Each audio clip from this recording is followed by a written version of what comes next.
Welcome to the Liberty Lobbyist, Dr. Joel Rudman, former Florida State Representative. Thanks for joining me. Happy to be here, Melissa. Thanks for having me. I think that the 2026 election, it's looking like it's possibly going to be a blue wave. Now, hopefully not in what is now the red state of Florida. But I think the most important race of the entire election cycle is the Florida gubernatorial race. And therefore, because it is a red state, hopefully still going to be, the primary election is the most important race of the race. And the reason for that is because Governor DeSantis has made Florida into a red state, number one. He has governed as a true conservative in a way that we have for decades asked for, begged for, pleaded for. And he actually went in and did the thing and was electorally rewarded for doing the thing. And therefore, everyone has seen the positive benefits of conservative governance. And he really has served as a control group almost for the entire country, certainly through COVID, but even besides that. And so I think what we're seeing down in Florida is a race in the Republican Party of, are we going to continue on with true conservative governance, or are we going to go back to the Rick Scotts of old? And that is what I am very concerned about. I asked you to come on today to talk about this race, but in preparation, I made some calls and dug a little bit deeper, and I ended up more worried than when I started. So let's start with Byron Donalds. Obviously got in very, very early. Why do you think that is, and what does he represent, and what is behind the Byron Donalds campaign?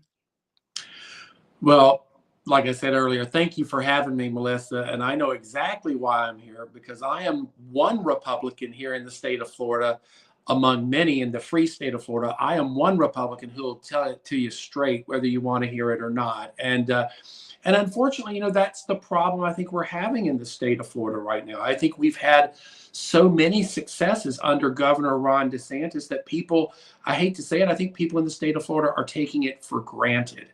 And I think there are politicians that want you to take it for granted, that want you to believe that just anybody with an R after their name can do just as good a job. And I'm so glad you mentioned a throwback to how things were in my state. I've been in Florida since 1996.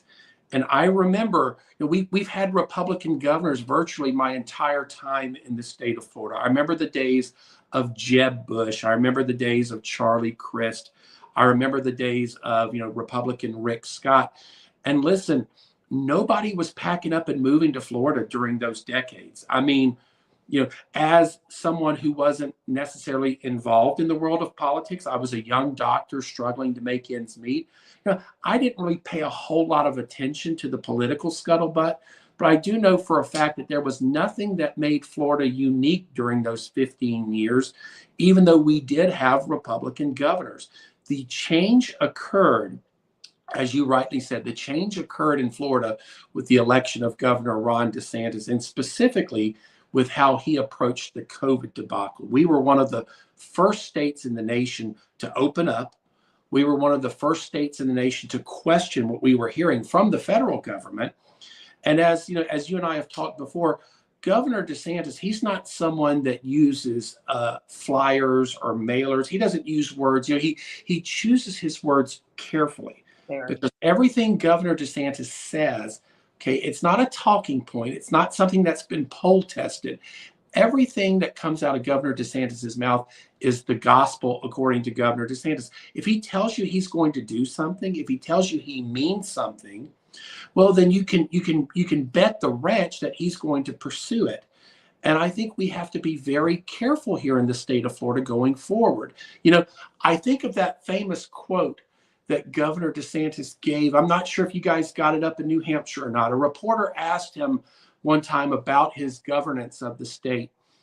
And, in a moment of honesty, like he's always honest, but this was so hilarious. He told the reporter, he said, I really feel sorry for the poor SOB who comes behind me, because I've done everything there is to do. I've shown them the conservative way in the state of Florida. And to a certain extent, I know it was a joke, but to a certain extent, the governor was absolutely correct. We've never seen a Republican governance like we've seen here in the last 6 or 7 years in the state of Florida. And you mentioned the possibility of a blue wave, unfortunately, in 2026. I hope that doesn't happen. But there's a lot of us in the state, myself included, who are on X every day. We're on the former Twitter. We're trying to ring the alarm bells. We're trying to warn the Republican establishment that, look, renaming the Gulf of Mexico is not resonating with Floridians.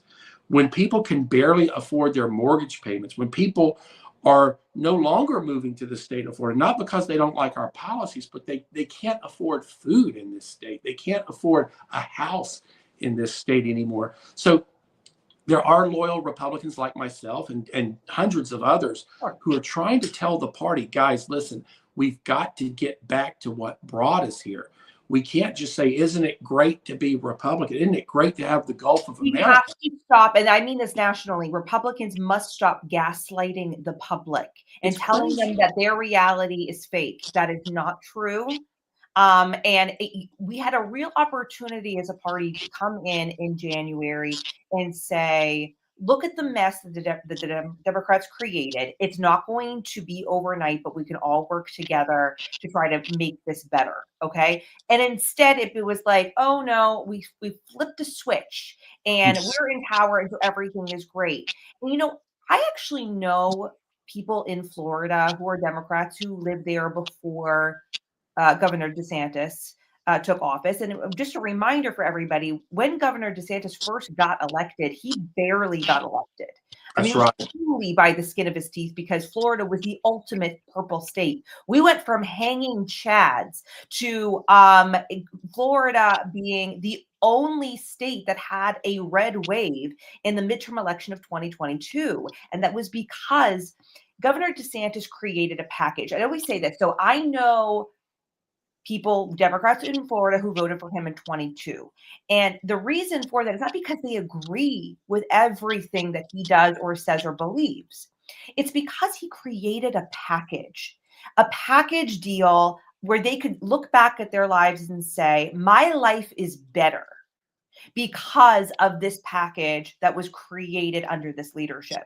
100%. Yes, they were willing to vote for that. Unfortunately, where we're at right now is that the disaster at the federal level and just a natural economic downswing is possible to overshadow some of that. Now, the state has obviously switched demographics dramatically. You have a ton more registered Republicans, right? Standard bearer Republican voters than you ever before. And so hopefully that just means you guys are a red state. We don't have to worry about a maybe blue wave, but I agree with you. Your party needs to wake up and stop just messaging along with the federal, and the national GOP that everything is great. Ignore your reality in front of you. Well, and a couple points that you raised, and I'm so glad you mentioned, 2022, that was a midterm election. That was the year that I ran for my first ever elected office and was elected to the Florida House of Representatives. So I definitely remember watching election day returns at my victory party in Crestview, Florida, because everyone was predicting a red wave. That was the midterms of 2022. And at the end of the night, I had a lot of guests who were crestfallen because they said, what happened to the red wave? And, I had to point to the results. I said, no, you don't understand. There was a red wave, but it was limited to the state of Florida. We had a supermajority like we have never, ever seen in the state of Florida. And then in 2024, we expanded that supermajority. So again, That credit goes to Governor Ron DeSantis. I can tell you that on all of my campaign literature, I had a picture of the governor, whether he was with me or not, he was on there. I can tell you for the 84 other Republicans who were elected in Florida, they all had pictures of Ron DeSantis on their mailers as well. So again, credit where credit is due. Now, you mentioned what's going on at the federal level. I want to remind people that it's not too late. We're all scared of there being a blue wave in 2026. We'll probably talk about the Miami election here shortly. But guys, listen, I have a long memory. I remember being a little kid under President Ronald Reagan. And I remember that the year 1981 was not so rosy either.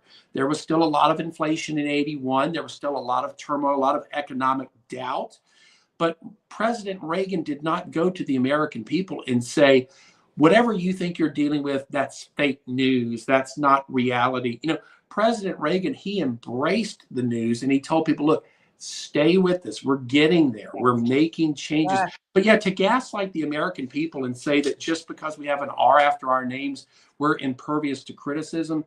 We have to change that. We have to hold our electeds accountable. And listen, if you're a real Republican like Governor DeSantis or like myself, you want to deliver results. It's not enough just to have the office. You've got to make meaningful change with that office. absolutely. Okay, let's go back to the primary race. So Byron Donalds got in very early.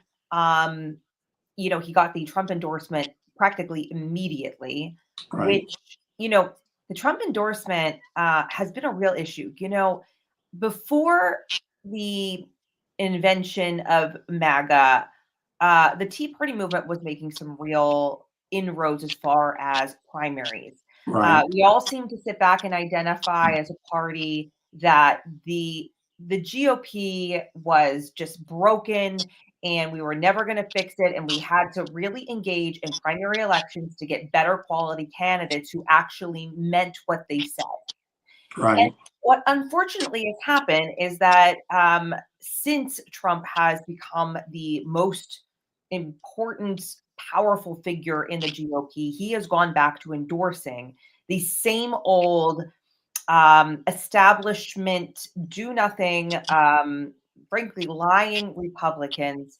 And he has influenced a lot of elections because there are a lot of Republican primary voters who trust his opinion as gospel, even if it's wrong, because it is not what he is saying that it is. So he went out and immediately endorsed Byron Donalds. A lot of people don't know enough about Susie Wiles, and I'd love for you to go into some detail about who Susie Wiles is and what her relationship is in the state of Florida. Well, so that's the thing. I think people need to look past the headlines. I think they need to dig just a little deeper because it doesn't require a whole lot of digging to understand what's happening. When you talk about the importance of primary races and actually vetting the candidates, I could not agree more with you. As you remember from our last talk, I was one of the most popular state representatives in the state of Florida. I won the 2024 election, my reelection, by the second largest vote total in the state. I got more votes than Donald Trump in my district. Mhm. But, I show up to work, I get sworn in, and all of a sudden, the new Republican establishment, the new Republican agenda started with, okay, we're going to be at loggerheads with America's governor. And I said, what on earth is going on here? I am not going to stab my Republican governor in the back. So what did I do? Well, as fate would have it, that was around the same time that Representative Matt Gaetz left his seat because he thought he was going to be attorney general. So I had a congressional opening in my district.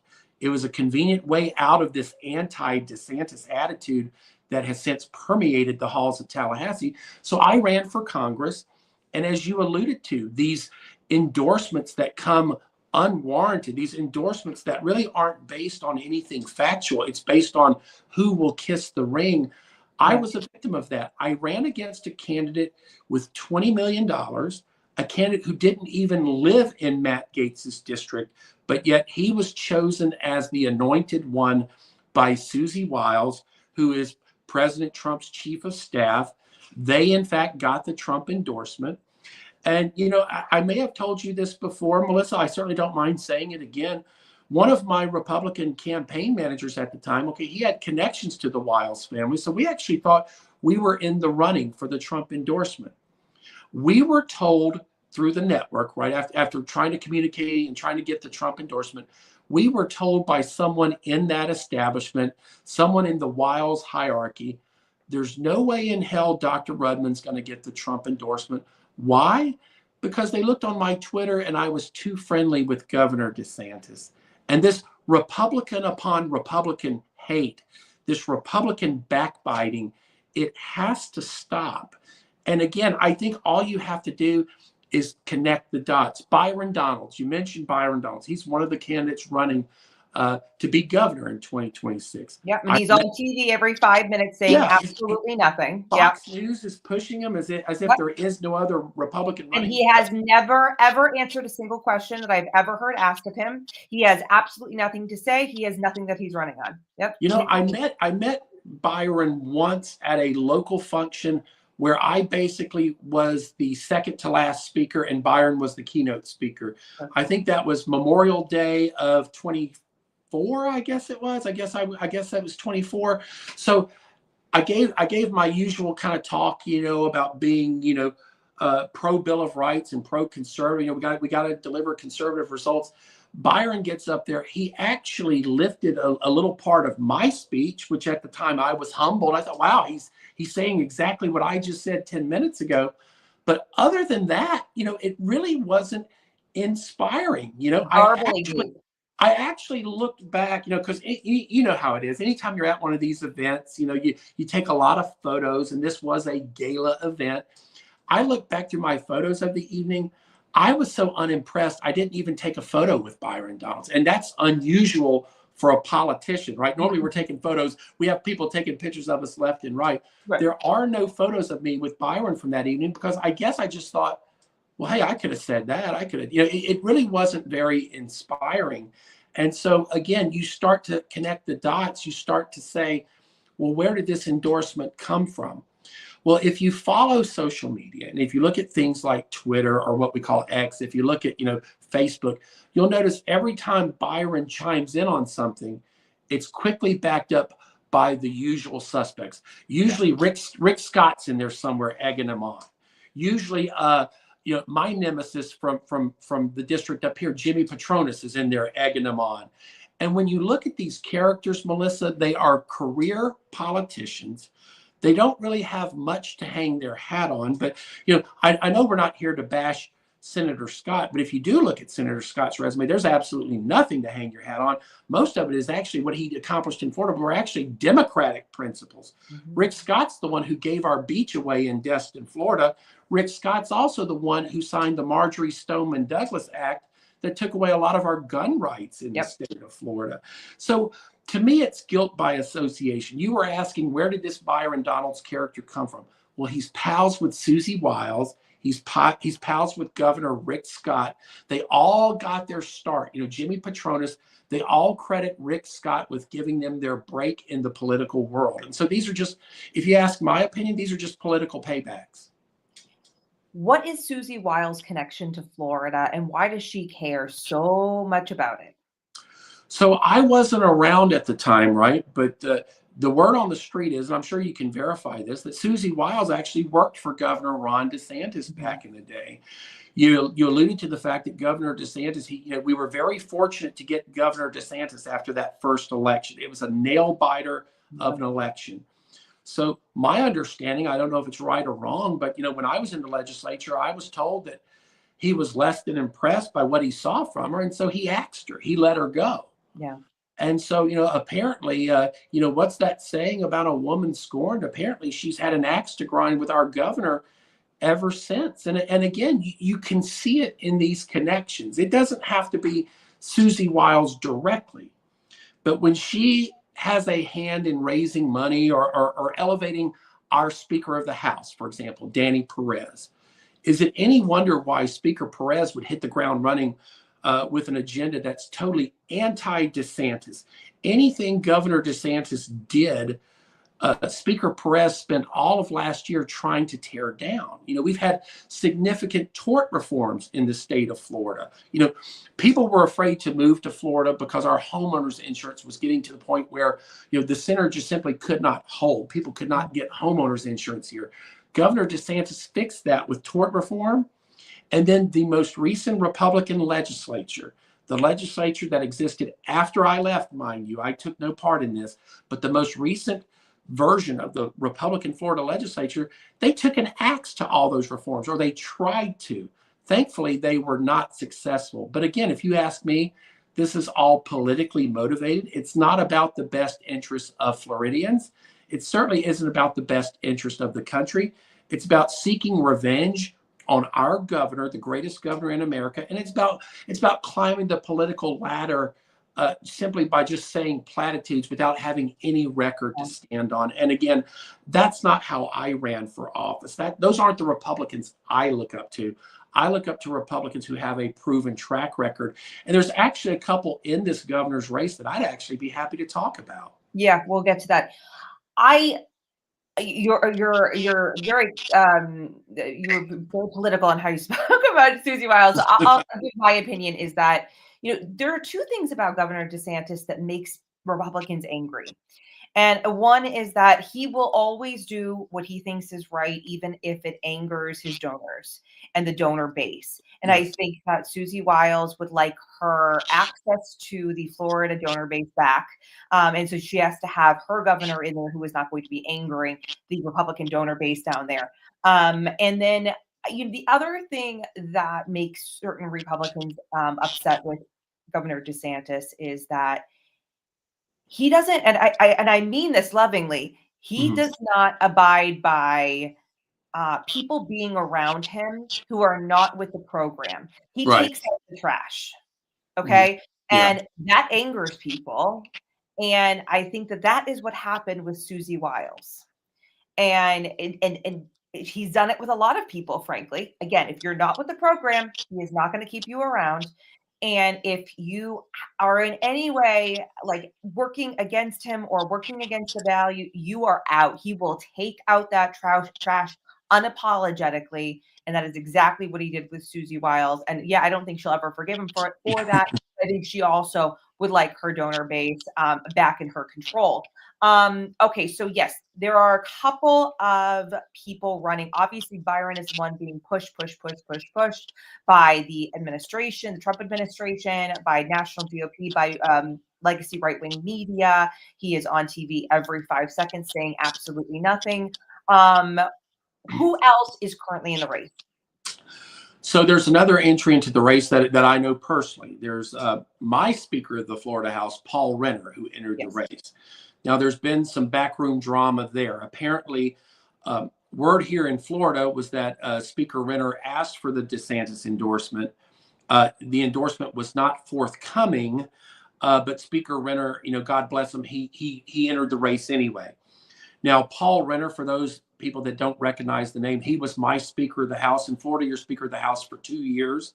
Those were the 2 years where we really made the difference in the state of Florida. Those were 22 through 24. Speaker Renner is the one for all of those Governor DeSantis policies that you guys just love to death and say, wow, why can't our state do that?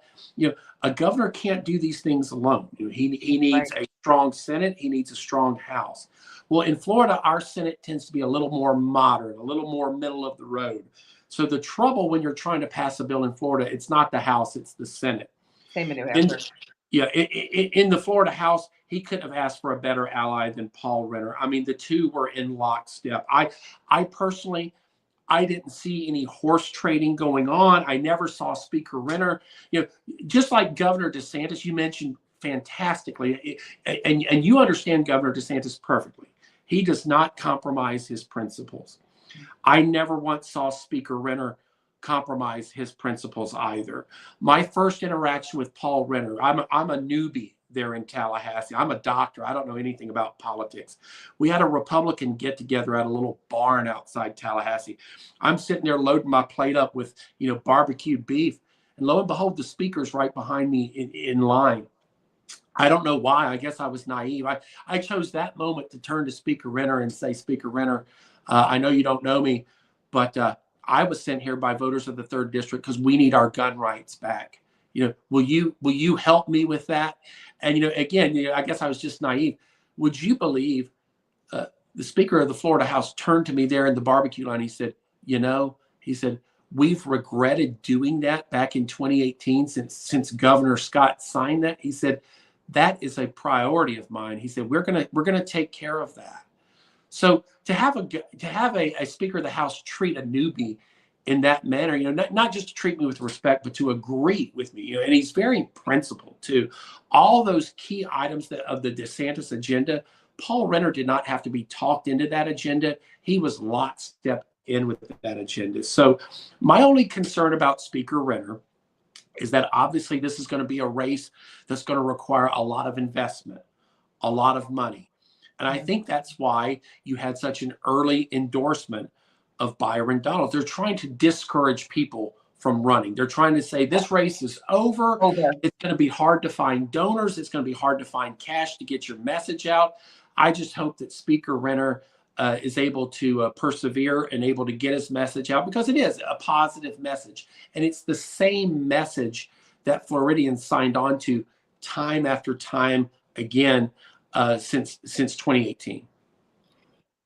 My biggest frustration with the Republican Party since Trump has become the head of it is the skipping of primaries, as if it doesn't matter. And we're just going to cancel the primary because we're going to preemptively endorse and all the money dries up and that's the end.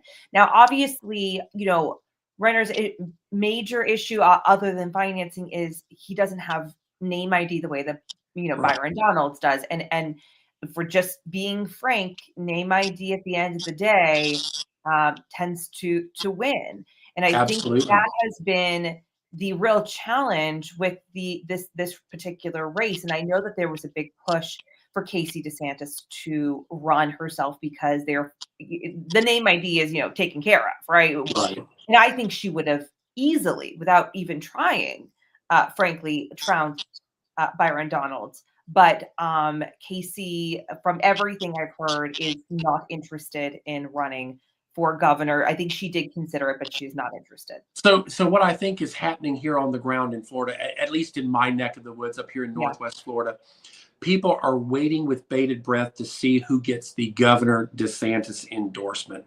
That will be the kingmaker in the state of Florida. As you alluded to, President Trump, with his endorsements that he's made since being back in office, I have a strong feeling those aren't President Trump's picks. Those are Susie Wiles's picks.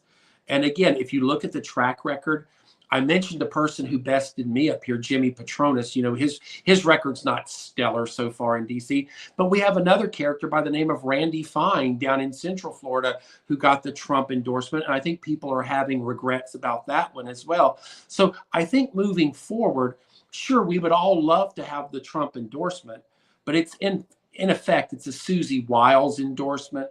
And I think people are starting to connect the dots. They're starting to do you think in Florida they're starting to wake up to what's going on? And do you think that therefore the DeSantis endorsement will have more weight? I definitely think that if there were a candidate who got the DeSantis endorsement, I think it would be game on, certainly. And I think, to be honest with you, I think the Susie Wiles faction is not exactly helping themselves by fighting the governor at the state level. As I mentioned earlier, when I left the Florida House, the Florida Republican Party, they were in open rebellion. Like I said, the Speaker of the House, who's currently there, Danny Perez, he started his session by saying, we're not going to listen to Governor DeSantis. We're going to do this, that, and that. We're going to fight him on every turn. As you know, we had a special session here in Florida to address illegal immigration. The Governor DeSantis came out with a very strong proposal, which is eventually what won the day. But the Republicans in the Florida House, they came out with basically an amnesty bill. They called it the Trump Act in their way to try to confuse people. Well, it's an amnesty bill, but it's named after Trump. Fortunately, Floridians saw through that ruse. They sided with the governor. And again, this Susie Wiles faction, they're not doing themselves any favors by openly rebelling against the most popular governor in America, against the Mhm. probable 2028 nominee for president. I don't think it's very smart. You know, as a Republican, I had to work hard to get to my position in the state legislature. I didn't think it would be a very wise position to go against the person who brought us all of our victories. I mean, if you don't agree with Governor DeSantis on policy, are you really a Republican? I mean, that's really what it boils down to. But you know, there are others in the race, and as you said, there will be an opportunity if one of these characters can succeed in getting the DeSantis endorsement. I think it will be game on. We mentioned Speaker Renner. The word on the street around here is we're all waiting for State Senator Jay Collins to enter the race. Yes. And I can tell you a little bit about Senator Collins. I worked with Senator Collins side by side. Whenever I had a conservative bill that I was pretty sure that our moderate Senate wouldn't touch, I would take it to Senator Collins because he was brave. He would run the most conservative bills. My Second Amendment bills, I would run them by Senator Collins first. Senator Collins also helped me sponsor a bill, and I sponsored it in the House. He carried it in the Senate, which allowed Florida's counties the ability to recall their corrupt officials. Right now in Florida, we kind of have this hodgepodge of rules. We have about 19 counties that have the right to recall corrupt officials. Those are called charter counties.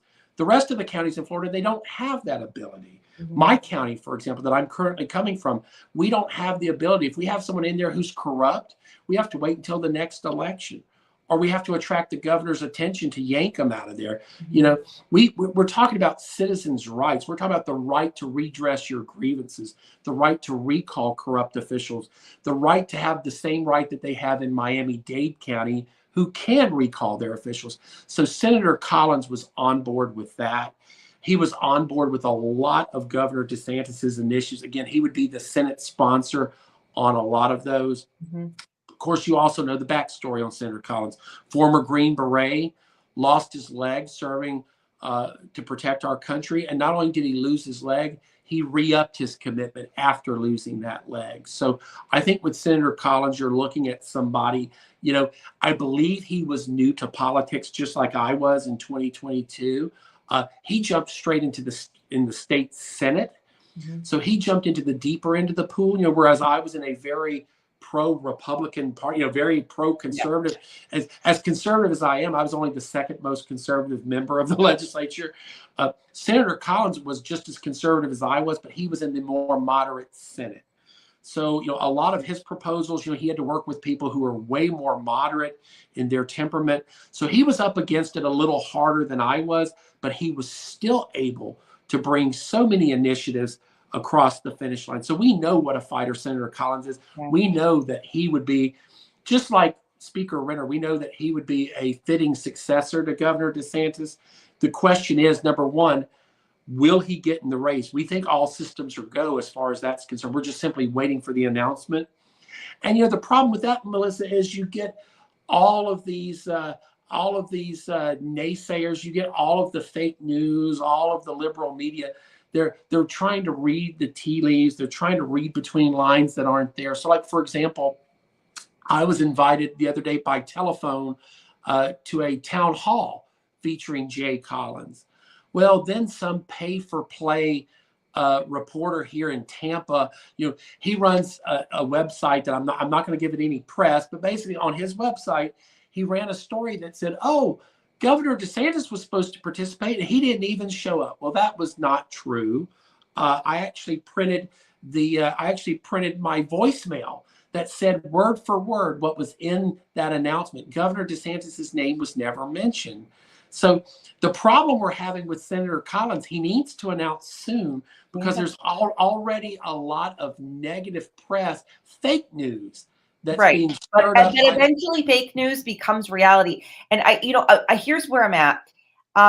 You kind of buried the lead a little bit in that you did not mention that Jay Collins is the current lieutenant governor of Florida.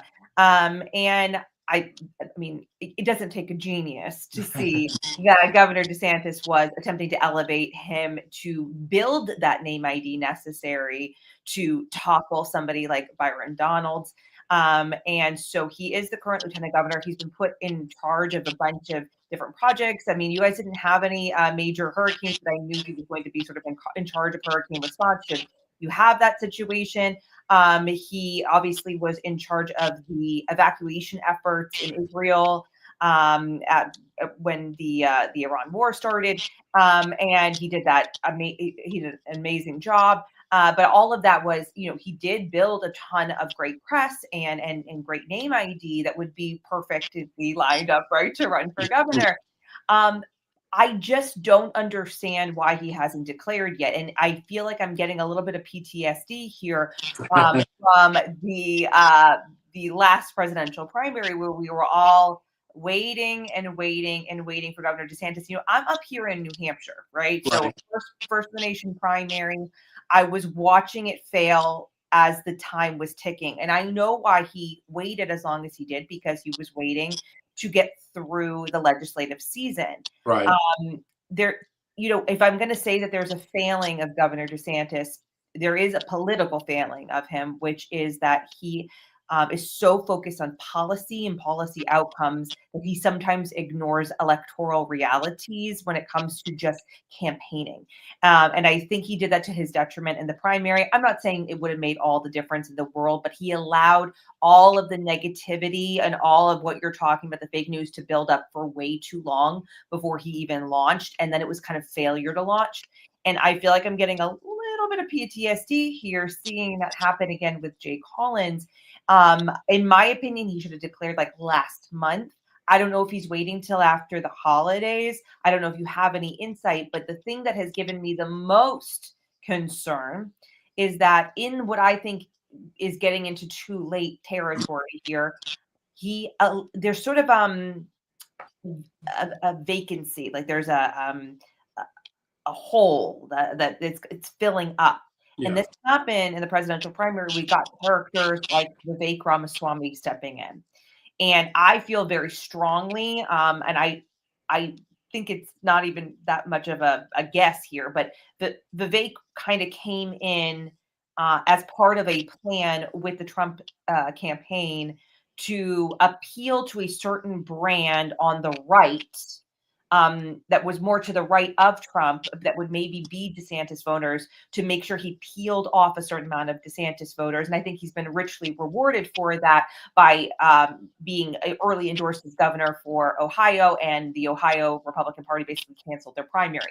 But I see that happening here with this James Fishback character. And when he announced just a couple of weeks ago that he was running, I didn't understand why anyone was even paying attention to him, because to me, I was like, he doesn't have any name ID. He's never done anything. Like, who is this guy? He's just some random idiot. Right. And I didn't understand why anyone was even addressing his presence, because I felt like it was punching down. But now I see, I mean, he has truly paid for quite an astroturfic campaign. He is a real sordid character. He's got a lot of trouble in his background. And my concern is he's doing the same thing that Vivek did. He has no leg to stand on. He has never accomplished anything. He's never had to stand for anything, nothing. But he can get out there and talk a big, big, big game from the far right to try to tear off people. And I'm worried he's filling a void. That's the term I was trying to come up with before. I'm worried he's filling a void too early. What are your feelings about this? Again, I think your instincts are right on the money. It's like there's a political vacuum right now. And the longer Jay Collins waits, the more you're going to get these characters try to fill that space. They're going to try to assume control of that lane. Like yourself, again, I think your instincts are right on track. I've never heard of this guy Fishback. Like I said, I'm a well-known commodity up here in Northwest Florida. Apparently he is too. I think he's from a little town just west of Tallahassee. That's news to me. I've never met the guy. I've never heard of him. And now all of a sudden he's supposed to be the savior of the state. Yeah, it just doesn't, it rings a little too hollow as far as I'm concerned. It doesn't feel genuine. It doesn't feel organic. And, we saw that even in local races. So my race to fill Matt Gaetz's slot, we had probably 12, 13, 14 names that wanted to throw their names into the hat to succeed Matt Gaetz. Any Green Beret, any military here, anybody who had a photo right next to President Trump, they were talked into dropping out of the race. They all got phone calls. Hey, we really don't want you to run. Would you please step down? And I found myself in a 10-way race, not against people who look just like Jimmy Patronis, but against 7 or 8 candidates who look just like me. And I think we're going to start seeing that here for the gubernatorial race if we're not careful. Fishback, to me, like you say, he's getting a free pass. He can say whatever he wants because he has no track record. You can't say, well, wait, last month you said this.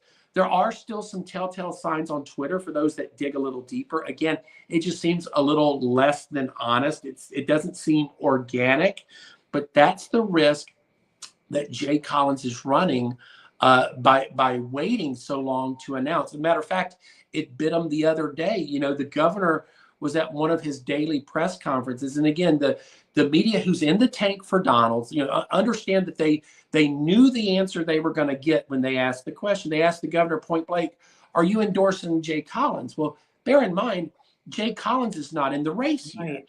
So the governor basically answered the question to that effect. He said, well, we'll see. We'll see, because you can't endorse someone who's not a candidate.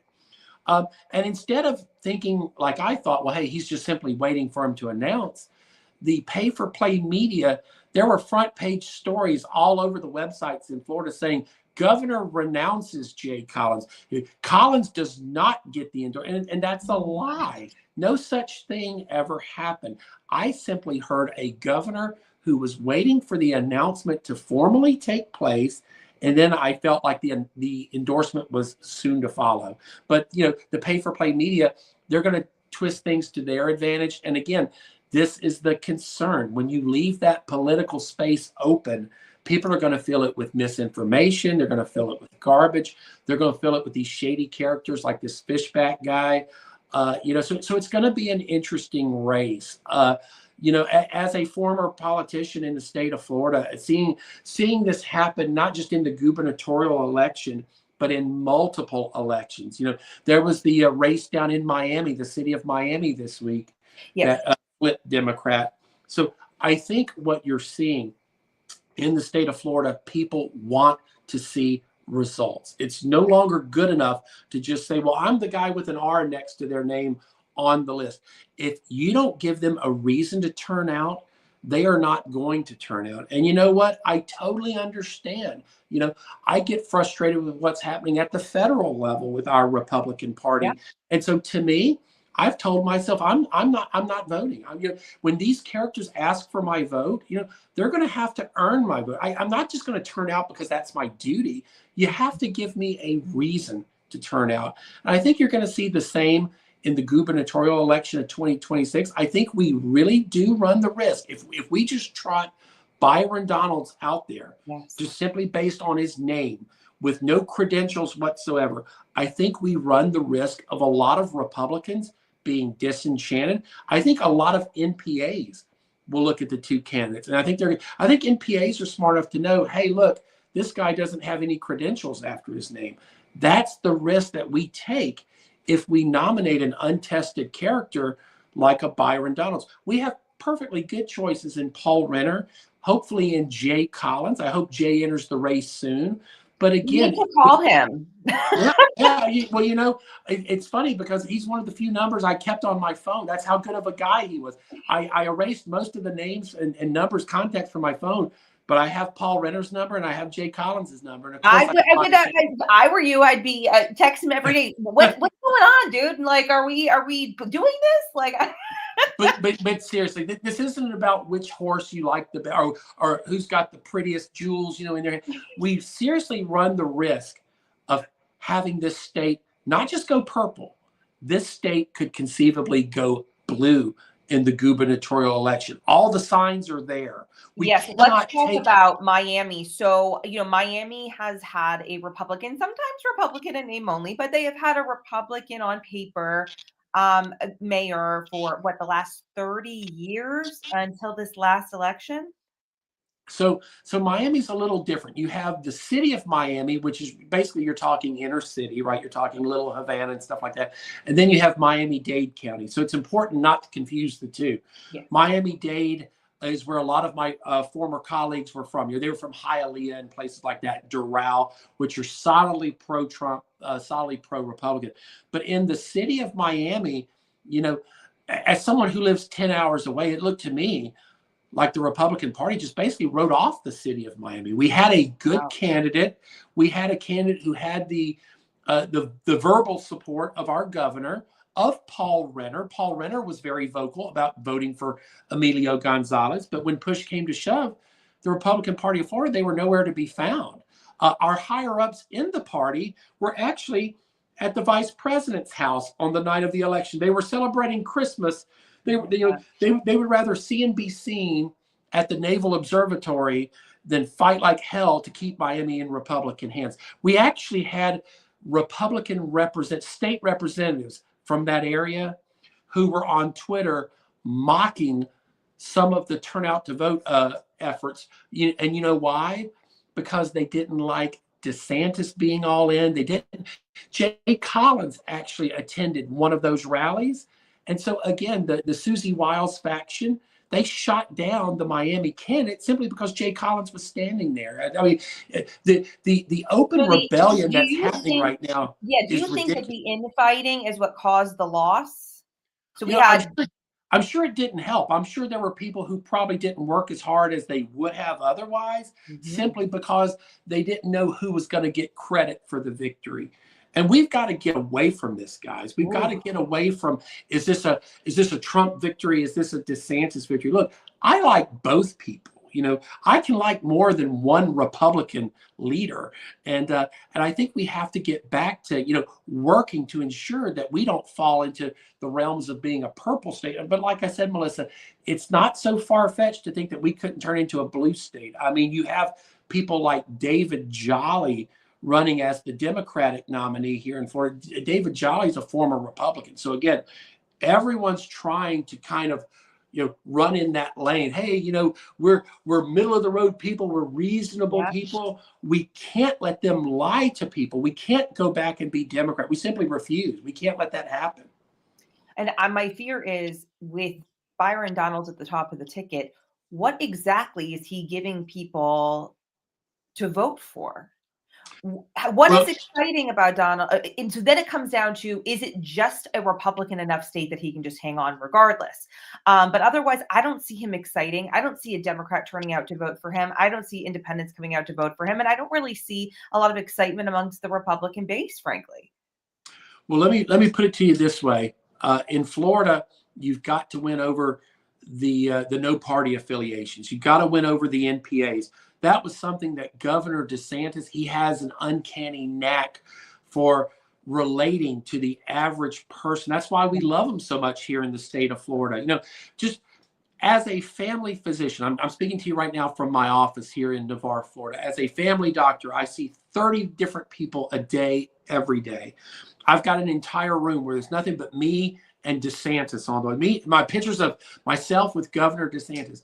I've never had in my 2+ years of dealing in politics, I've never had a single patient go in that room and say, yeah, I don't really care for that guy. I don't like that guy.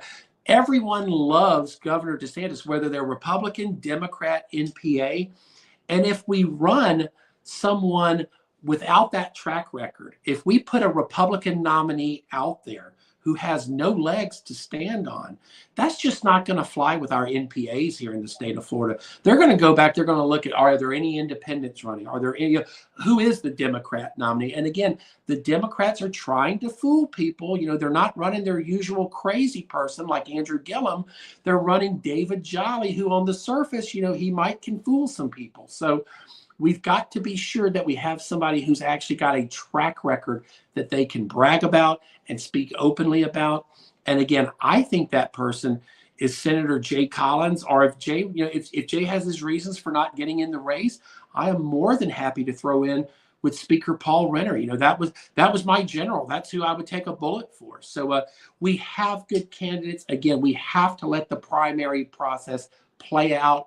Any attempts to snuff the primaries out, any attempts to call this race before it's over, it's reckless.